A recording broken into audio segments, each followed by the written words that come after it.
പുൽക്കൂട് ക്രൈസ്തവരുടെ ക്രിസ്മസ് ആഘോഷങ്ങളിലെ പ്രധാന പ്രതീകങ്ങളിലൊന്നാണ്. ഇത് യേശുവിൻ്റെ ജനനത്തിൻ്റെ അത്ഭുതമായ സംഭവം ഓർമ്മിപ്പിക്കുന്നതാണ്. ലൂക്കാ സുവിശേഷകൻ പറയുന്നത് പോലെ അവനെ പിള്ളക്കച്ച കൊണ്ട് പൊതിഞ്ഞ് പുൽത്തൊട്ടിയിൽ കിടത്തി, കാരണം സത്രത്തിൽ അവർക്ക് സ്ഥലം ലഭിച്ചിരുന്നില്ല.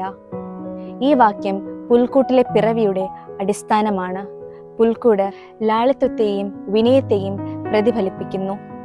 മഹത്വവും സമ്പത്തും നിറഞ്ഞ ലോകത്തിൽ ദൈവപുത്രൻ ഒരു പുൽക്കൂട്ടിൽ ജനിച്ചത് മനുഷ്യരെ വിനയത്തിലും പരസ്പര സ്നേഹത്തിലും വിളിക്കുന്നു. പുൽക്കൂട്ടിൽ കാണുന്ന ഓരോ ഘടകത്തിനും ഒരു ആത്മീയ അർത്ഥമുണ്ട്.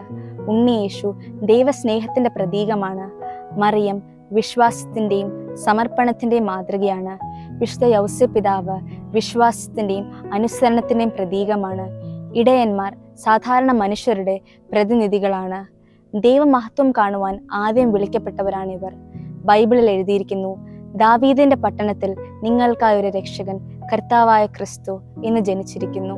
ഈ സന്ദേശമാണ് പുൽക്കൂട് നമുക്ക് നൽകുന്നത്. ദൈവ മനുഷ്യനായി നമ്മുടെ ഇടയിൽ വന്നു. പുൽക്കൂട് ഉണ്ടാക്കുന്നത് വെറും ഒരു അലങ്കാരമല്ല, മറിച്ച് അതൊരു വിശ്വാസ പ്രഖ്യാപനമാണ്. അതുപോലെ തന്നെ ഈശോ നമ്മോട് കാണിച്ച വലിയ സ്നേഹത്തിൻ്റെയും കരുണയുടെയും എളിമയുടെയും പ്രതീകം കൂടിയാണ്.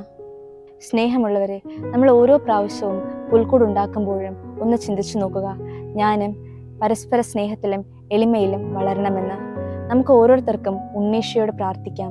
ഞാൻ എന്ന ഭാവം വെടിഞ്ഞ് എളിമയിലും പരസ്പര സ്നേഹത്തിലും വളരാൻ വേണ്ട കൃപ ഈ ക്രിസ്മസ് കാലത്ത് നമുക്ക് ഓരോരുത്തർക്കും നൽകണമേ എന്ന് നമുക്ക് പ്രാർത്ഥിക്കാം.